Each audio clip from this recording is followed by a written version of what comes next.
Is Father Tom amongst us with Travis Kelce? There is a family reunion in Chiefs Kingdom, and we give our predictions on the upcoming game against the Los Angeles Chargers. All of this next on Chiefin. Welcome, Chiefs Kingdom. Thanks for tuning in to this Red Kingdom Media production, bringing you raw, authentic Chiefs coverage. Make sure to like and subscribe to stay up to date on your team. Now sit back and enjoy the show. Welcome to another episode of Chiefin. I'm your host, Dale Fowler, along with my partner, Monty. Let's just see that. Let's hope the Chiefs come back and show that they're regular self. Facts. Go Chiefs. What's up, everybody, and welcome back to another episode of Chiefin. I'm your host, Dale Fowler, along with my partner, Lonnie. How you doing tonight, bro? Good. Excited, ready to talk some Chiefs football. Excited about the win. Ready to talk.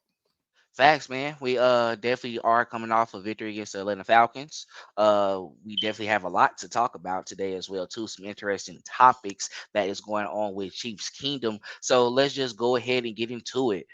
Father Tom, the Kansas City Chiefs defeated the Atlanta Falcons 22-17 in a nail biter on Sunday Night Football.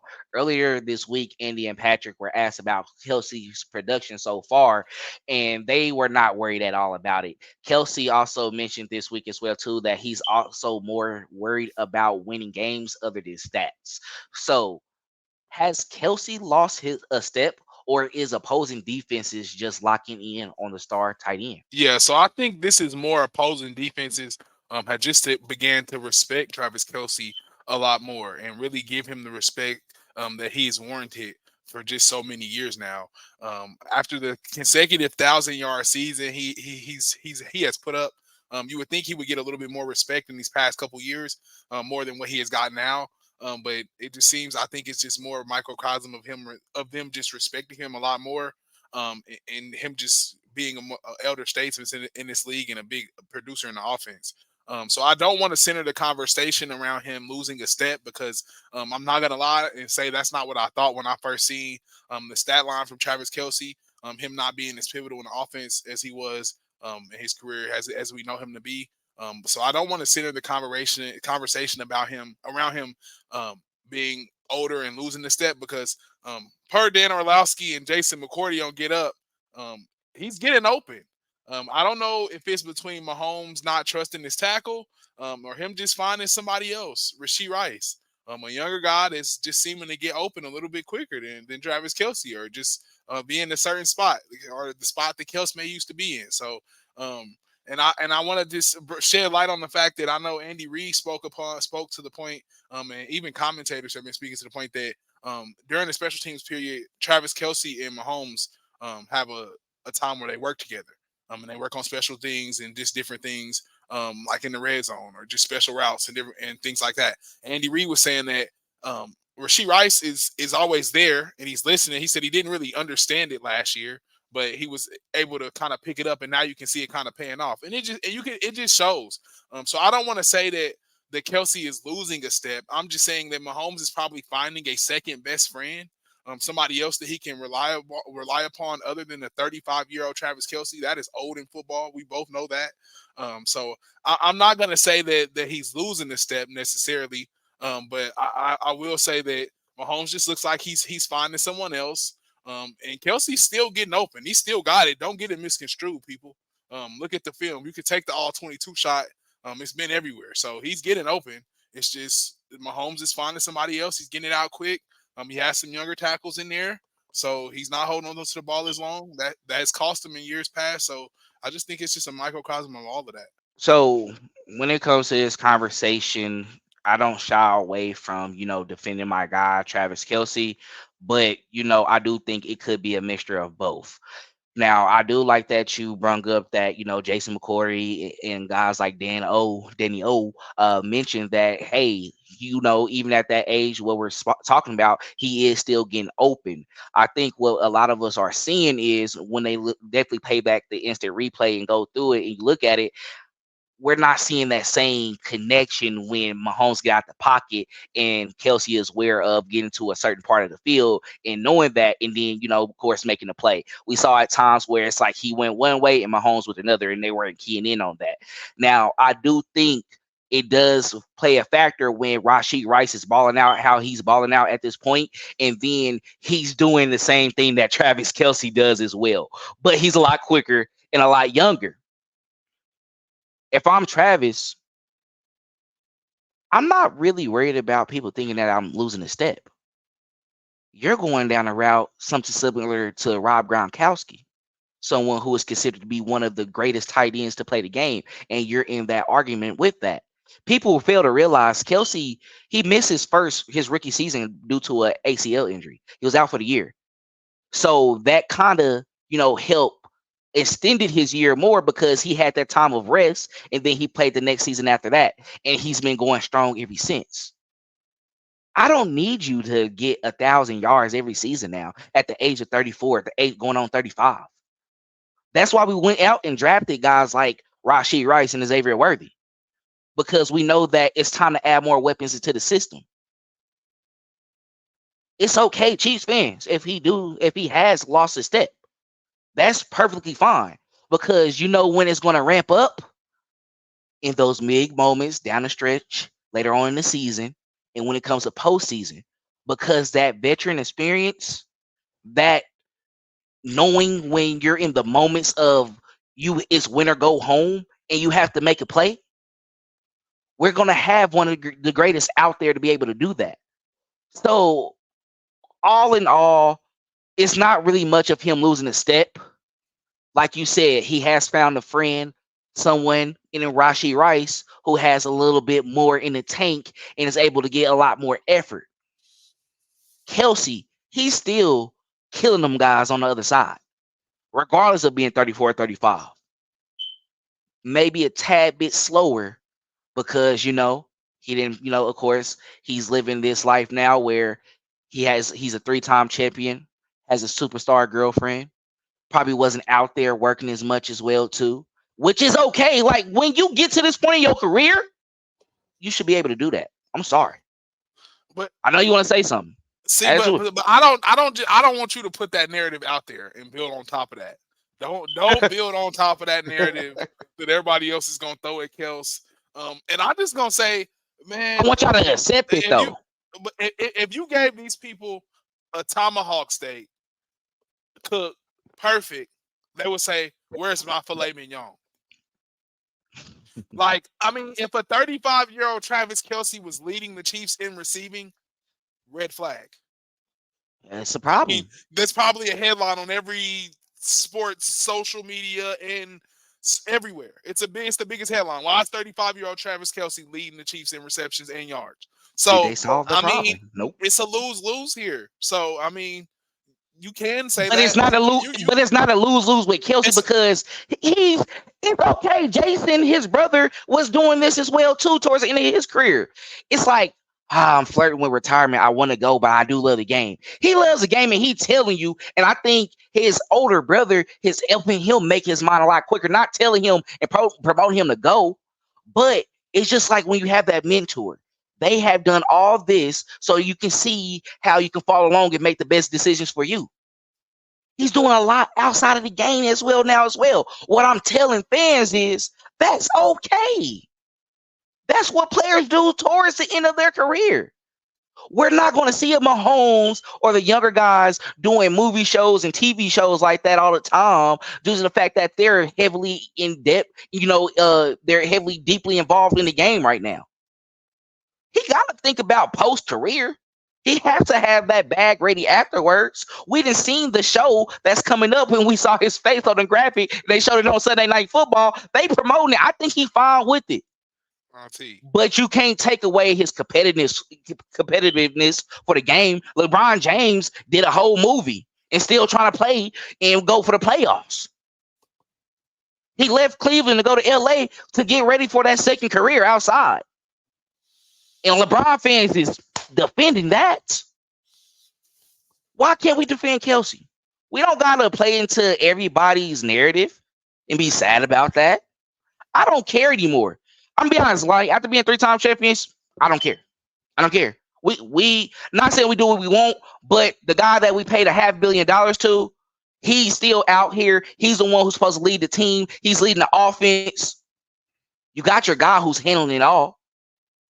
We won 3 games already, 2 tough games without 100-yard game from Kelce. We beat them who always trying to beat us. I'll be worried when it comes to the postseason. Yeah.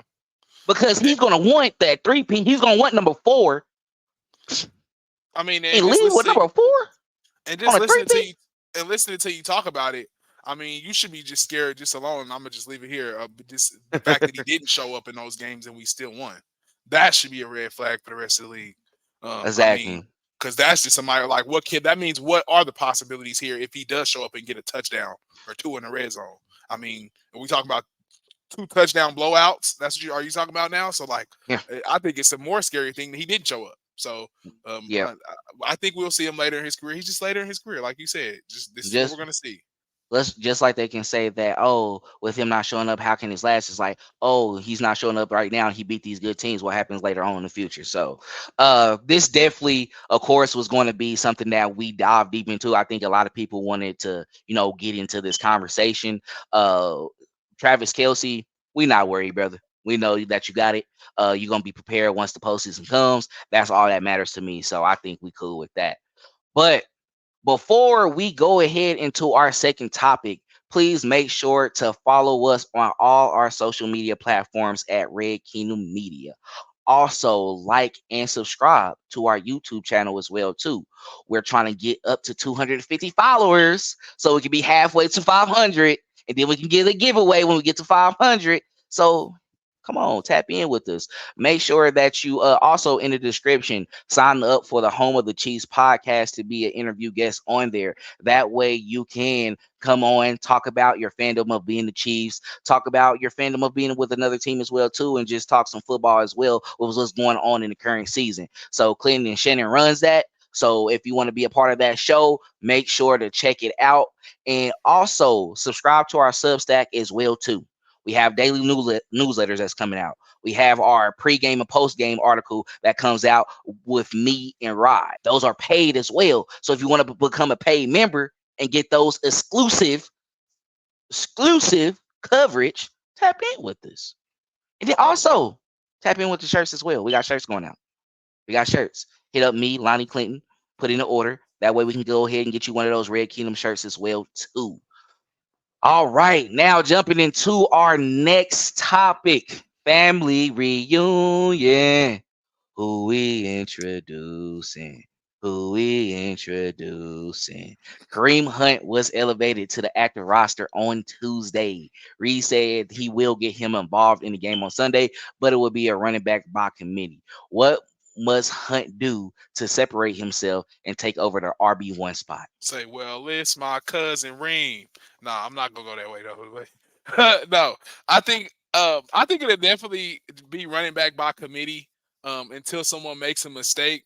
I think the opportunity comes from Kareem, whether it be a fumble, whether it be a missed block, whether it be a drop pass, whether it be just anything, any type of mistake.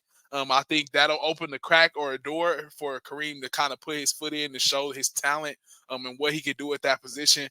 We're just hoping for Kareem to be a microcosm of himself, or just a shell of himself. Basically, I'm sorry, I'm not trying to say that, but hopefully he can just be who he was, a little bit of who he was in 2018. We're not asking him to be that bell cow back. Not expecting him to be that bell cow back. I want him to be. I want him to come in and showcase all of that we seen in 2018. But just knowing that he's later in his career, has a lot more miles on him, I just don't know how possible that will be. However, I think Carson is going to be the starter for now, being that he's younger. And we've started to see in the league that the name on the back of the name on the back of the jersey at the running back position has started to mean less. It's not so much about the name on the back of the jersey, as Dale likes to say, as so much as you being serviceable. So you being able to show that you have the ability to catch, being able to show that you have the ability to power run, run between the tackles, run outside of the tackles. It's more about being able to show that you're an all around back, and I think Carson does that and encompasses that well. Carson runs lows to the ground, keeps his shoulders low, breaks a lot of tackles. Reminds me a lot of I heard him on I don't know if it was Saran. I heard him on the radio here at 16. Reminds me a lot of Spencer Ware. A lot of Spencer Ware. Like just hard running, bruh. Pulling through tackles, ripping through tackles. I like what I see from Carson. I'm not gonna say that they're gonna just go away from him totally. We haven't seen him catch the ball a ton, but I'm pretty sure he can do that. Being that he was at UCLA with Chip Kelly, in a passing offense, so I'm pretty sure he has the ability to do that. But I like what I see from Carson. I don't see Kareem just coming in and taking it from him, but a couple mistakes away, and Kareem is gonna probably have a shot to go show what he has. It is Carson still positioned to lose, but sticking to like the question on what Kareem Hunt must do to separate himself.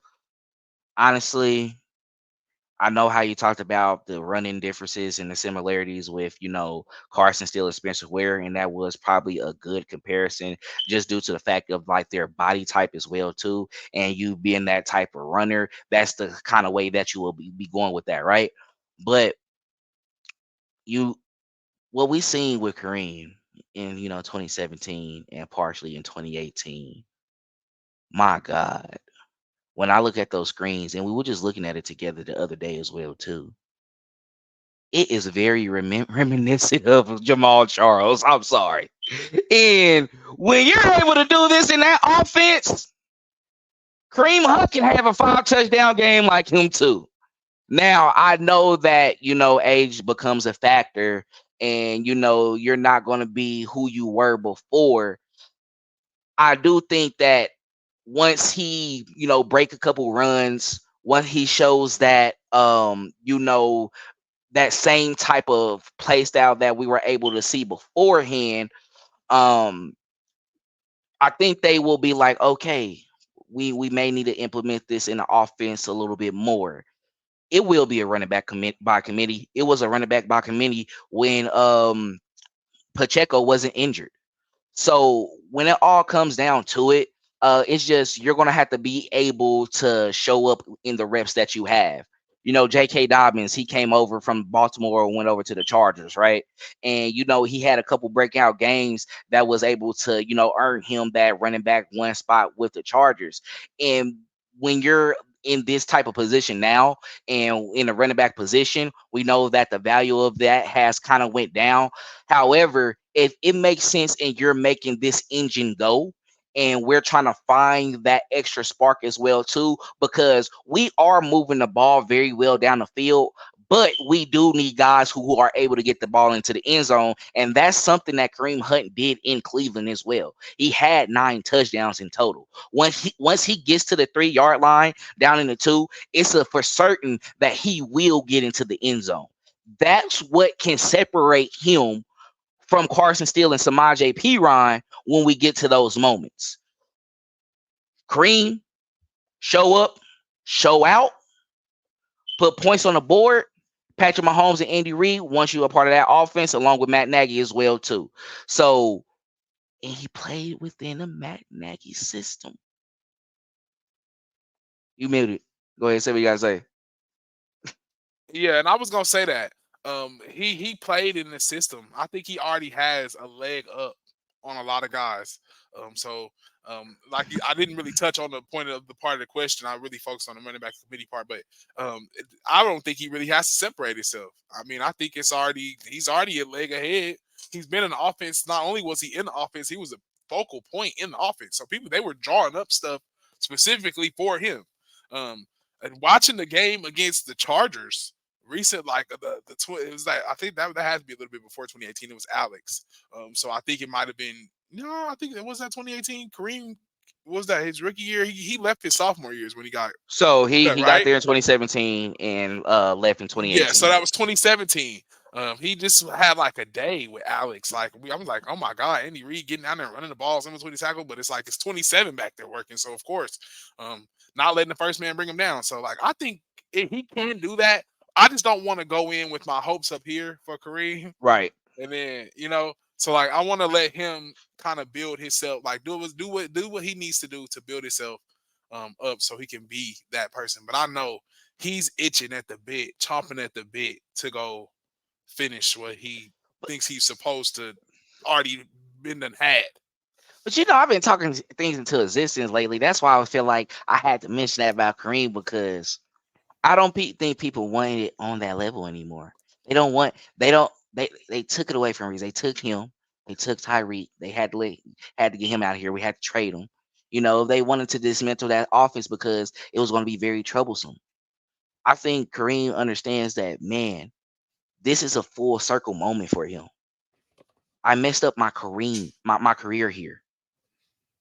I was crying, said I should have been in a Super Bowl and winning it the next year on another team. That's like you crying to your girlfriend about your ex. That hurts. And he gets it back. He gets redemption. I think he's gonna go all out and make the best of this opportunity. So Yeah. it's definitely gonna be fun. I think we're just ecstatic to know that it's a possible chance that, man, we might see some flashes of when we had one of the best offenses in the league for sure.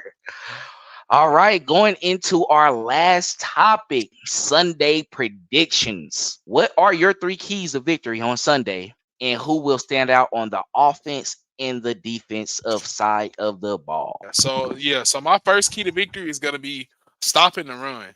I know I sound like a broken record here. I'm gonna say this every week now, but I'm gonna say it again. I think our Achilles heel of our defense, and I think we all know Achilles heel of our defense is the run. If you can run inside the tackles, run outside the tackles on Steve Spagnuolo's defense, I think you got an answer to a lot of questions to the test that he's going to bring. So I think our first key is going to be stopping the run, and making sure that we don't allow them to get to us with that, because Harbaugh's there. He wants to be physical, pound and run. J.K. Dobbins, like you just spoke about. So that's going to be my first key. My second key is Mahomes is going to have to be content with taking the check down. Don't get bored with being who you're supposed to be. Don't get bored doing the right thing. Don't try and fit the ball in the tight windows. I think Mahomes threw a dumb interception to the Bengals linebacker in the Bengals game, and then throws another lackluster interception to Simmons in the red zone. I think those are just two interceptions that you just can't have, things that you can't have when you're trying to play winning football. So I think he has to continue to be satisfied with taking the check down. Don't be scared to take your check down. Um, don't get bored with it. Don't try and hit the bomb. Take the bomb when it's there. If it's not there, take the little stuff. You'll get through it. So I think that's going to be our second key, is Mahomes taking his checks downs. And then our third key to victory. And I know this is going to sound like another broken record. Short yardage, stopping them in third and short, stopping them in fourth and short, just like it was in the Atlanta game, and like I mentioned on our last episode of Chiefin. Stopping these guys in short yardage is going to be the answer. With Mahomes having silly turnovers like he has, I think we have to create opportunities for ourselves. And the only way to create opportunities for ourselves is on the defensive side of the ball, whether it be through a turnover or 3-and-out. So in order to get 3-and-outs, you're going to have to stop teams in short yardage situations, which is third and short, fourth and inches, like we just did in the Atlanta game. So I think if we can win those downs on the defensive side of the ball, I think that we get out with a win with this game, even though Mahomes has. We're accounting for some crazy turnovers. That's why I made that another third key to my victory, because he's had some willy-nilly turnovers in these past couple games. So I think if we can, like I said, if we can stop the run, keep Mahomes from having some crazy turnovers, and him getting bored from taking the check downs, keeping them from having any crazy turnovers, and we can win in short yardage, I can see the Chiefs winning the game. I can see the Chiefs winning 24-14. Chiefs take the win, going away. If we can have all of those things come to a head, and we can make those adjustments and get those stops when needed. So We stop the run, keeps Mahomes from having crazy turnovers, short yardage, win short yardage situations. I think the Chiefs get a win. So my three keys to victory this Sunday against the Chargers. The first key to victory, the defensive line, the particularly the edge rushers and Chris Jones. I think they have to attack the weakness of the Chargers tackles that are dealing with injuries. Joe Alt possibly not being out there on Sunday, and then also Slater as well too is dealing with the injury as well. I think this is a perfect opportunity for that defense, that line, to have a coming out party, even though they did well in the previous matchups. But this could be the game where, they really just come out, ball out, and just have a day on that, depleted offensive line from the Chargers. My second key to victory is let's score more than 21 points on the offensive side of the ball. I would like to see, them come out on fire, score around 4 to 5 touchdowns. Honestly, not five. I'm cool with a solid 4 touchdowns, being 28 points, and then probably a field goal or so just to, add the cherry on top. But I would like to see the efficiency of the offense. I don't want them to punt the ball at all. I want them to come out and just have a day on divisional rivals to kind of set the tone for the season going forward, and showing that, hey, this is going to be our ninth straight division win, division championship, and also we're going to complete that three-peat on top of that as well too. So Mahomes, he has to, of course, have a clean game. It's not going to happen. Probably going to throw an interception or so, but it is what it is. But however, if he can be efficient after that, not let that bring him down, and be able to get guys like Rice involved early, get Kelce mixed in a little bit. I don't even need a 100-yard game if you get him around 50 to 60 yards, where it's crucial catches, and he's kind of, building himself up off of that. I think we can be able to be successful. So offense, put up some points and have a convincing, outing, and show people in the league that, hey, you kind of messed up letting us get back retooled on that side of the ball. And then my last key to victory, we dealing with Justin Herbert injury. Think he might try to find a way to get out there on Sunday, but secondary, I need interceptions. I need turnovers. Trent McDuffie, we need that first one of your career if we can. This is the perfect opportunity to do so. 3 years in, we need it. Shamari Connor, go ahead, do what you do best in the diamond nickel packages, delayed blitzes, being able to attack the quarterback, make him uncomfortable all day. I already want the defensive line to do that, but y'all coming in on the back end, I want y'all to be able to, just light it up. Let's try to, end it early for them. Let's be able to bruise these guys and just get them. Let's just get off the field. Get off the field. So, primarily, you seeing that two of my key points were defense, of course, taking advantage of the opportunity, and then in whole, the offense just has to play well. Now let's go ahead and jump over to our standouts. Who is your offensive standout, and then your defensive standout? So my offensive standout, I'm gonna go ahead and take him off the list because he's been going crazy. I've seen him leading the league in receive. I'm leading second in receiving. Mr. Rashee Rice. I think Rashee Rice has a day. Against the Chargers. This is our rival. They're struggling with some people there in the secondary. Kelce, you see what Kelce is getting treated like right now. So I think Rashee Rice has himself a day. Like he's been having all year. He's the guy that's finding himself on the other end of those short crosses, on those shallow crosses, or those check downs. He's in the right place at the right time. And he's gonna get paid. He's gonna get his money too eventually. So Mr. Rashee Rice is gonna be my standout, I think, on the offensive side of the ball. Not I think, but I know. And then my defensive standout, I'm gonna go with a pass rusher. George Karlaftis. I'm not gonna go with Chris Jones. Being that all is out, I feel like they work those edges. George finds himself always clean, getting the dirty work because Chris Jones has fun picking where he wants to go. So George has to pick up all the rest of the pieces, kind of, when you play with somebody to the likes of Chris Jones. And I just see him having a day, going up and down the line, beating whoever he has to be, and having a day. George usually does find a way to get a couple sacks, and I think he had a really, really great game against the Chargers last year. So I could just see that. I could see that happening. Them just all just having a day, being that that offensive line is torn up like it is. Try and get Herbert out of there quick. So George Karlaftis and Mr. Rashi Rice are going to be my standout. On the offensive side of the ball, I'm going to go with Xavier Worthy. Yes, I'm first game of the season. That was great. Had two great catches, one going for a touchdown. Then also he was able to run one in for a touchdown as well too. But I want to see more work within the offense, and I felt like we got a glimpse of that last week when it felt like at times that Andy Reid wanted to get him the ball. Like, okay, we're gonna get you in the crossing route. Go ahead and give it all to you. Go ahead and get a first down, and then also moving you around with the motions, then get you out to a quick screen. He's able to break. When I saw him get hit a couple times, he is bouncing off of those defenders.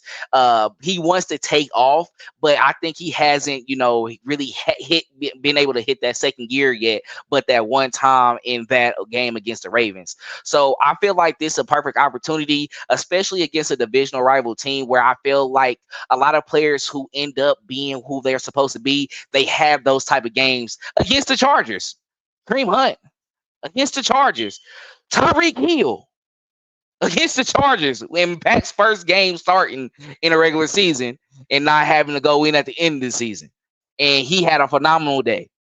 This can be something similar that we see with Xavier Worthy, especially if you see them at times they're not focused on him, trying to probably key in on guys like Kelce and Rice because how they're tearing it up, and then you find him on the back end, and then Mahomes finally connect with him. I can see that happening and starting off for him. So Derwin James not in because he's suspended. That's another advantage that we have. Joey Bosa dealing with injury. Don't know if he's going to actually play or not. So we just have so much going on where this is a perfect opportunity to play with your new toy and see how it would go with him and Mahomes and find that chemistry. And then on the defensive side of the ball, I need Trent McDuffie. I'm sorry. I need an interception. I kind of left you alone for a minute, bro. I still got love for you. It's just everybody want to like you now, And since you're the number one corner, everybody want to act like they been messing with you. I know, I've been rocking with you the whole time. So Trent, I'm gonna show you your love for this upcoming game. Want you to go ahead and try to get an interception, man, to get to be the first of your career. You had opportunities to get that before. But yeah, that's my standout on the offensive side of the ball, and then on the defensive side of the ball as well too. My score prediction for this matchup against the Chargers, I have the Chiefs winning 34-20. Got to do it, bro. Got to do it.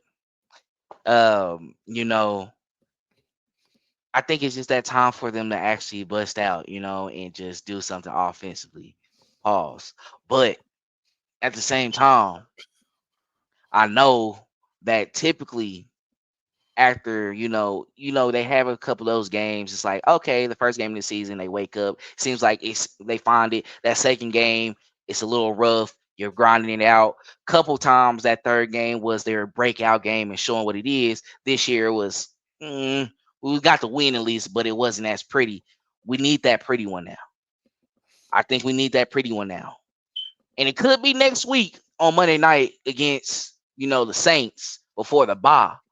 But I feel like we have to take advantage of the opportunities with the injuries that they're dealing with, and also the suspensions that's going on with the Chargers as well too. This is a depleted team. We know that they want to come out regardless of who it is. We have Harbaugh over there now taking over that team, and he's trying to put together a decent program. So I think this is the perfect opportunity to show that the Chiefs are king in the division. The Chargers did start off a little hot. They did fall to Pittsburgh last week and then dealt with those situations that they had during that game. But it's our chance to let them know that we're en route for the three-peat. And it starts by dominating our division rivals and being 1-0 in the division, and we already have sole position in first place as well too. But What you got to say? 30. Just the 30 mark. You the only person, like I said, you're the only person that did it so far on the pod. So, again, Now it has to you're come praying. in. You want to utilize to speak stuff into existence. So, hopefully that's the case. We don't know if we're 30 offensive worthy yet. So Are we're we? gonna see. I like that pun because Worthy's going to be the reason. Thank you. But that's all we had for this episode of Chiefin. We definitely appreciate everyone for supporting the channel. Make sure to like, comment, and share this video as well too. We definitely want to hear from y'all. We like to see what y'all saying in the comments. I got people in there correcting me about saying wrong stadiums as well too. I appreciate that. I can own that. So don't worry. We good. That's cool. I won't say the Georgia Dome again because it's definitely not the Georgia Dome no more. And man, remember to follow us on all our social media platforms at Red Kingdom Media as well. Subscribe to our Substack, sign up to be on Home of the Chiefs podcast, and also hit up either me, Lonnie, or Clinton as well to get a shirt as well so we can get put in that order and get it sent over to you. But that's all we have. And as always, go Chiefs. Thanks for checking out this update straight from the heart of Chiefs Kingdom. We appreciate your passion, so please leave a like and follow us wherever you tune in from. See you next tailgate, your trusted source for all things Chiefs, Red Kingdom Media.